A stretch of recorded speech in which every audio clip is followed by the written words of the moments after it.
ಹಾಗೆ 905ನೇ ಇಸ್ವಿ, ಕ್ರಿಸ್ತ ಶಕ 905ನೇ ಇಸ್ವಿ ಪಾಂಡವಪುರದ ಶಾಸನವನ್ನು ನಾವು ನೋಡಿದ್ರೆ ಇವತ್ತಿನ KRS ಅಂತ ಏನು ಕರಿತೀವಿ, ಕೃಷ್ಣರಾಜ ಸಾಗರ, ಅದರಿಂದ ಹಿಂಭಾಗದಲ್ಲಿ ಒಂದು 6 ಕಿಲೋಮೀಟರ್ ದೂರದಲ್ಲಿ ಸೀತಾಪುರ, ರಾಂಪುರ ಅಂತ ಇವತ್ತು ಊರುಗಳಿದ್ದಾವೆ.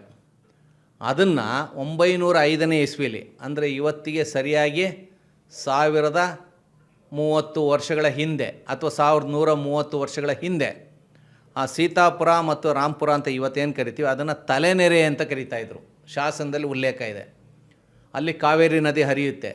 ಆ ತಲೆನೆರೆನಲ್ಲಿ ಒಂದು ಅಣೆಕಟ್ಟನ್ನು ಕಟ್ಟಿದ್ರು ಅಂತ ಶಾಸನ ಹೇಳುತ್ತೆ.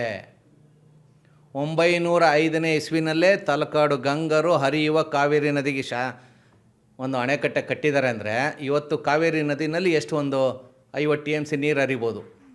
ಅಥವಾ ಇನ್ನೂ ಲೆಕ್ಕಾಚಾರ ಹಾಕಿದ್ರೆ ಕೇಂದ್ರ ಸರ್ಕಾರ ಅವರು ನೀರಾವರಿ ಇಲಾಖೆಯವ್ರು ಮಾಡಿರೋ ಪ್ರಕಾರ 800 TMC ನೀರು, 400 ತಮಿಳ್ನಾಡು ಕೊಡಿ, 400 ನೀವು ಇಟ್ಕೊಳ್ಳಿ ಅಂತ ಏನೋ ಒಂದು ಲೆಕ್ಕಾಚಾರ ಹೇಳಿದಾರಲ್ವಾ.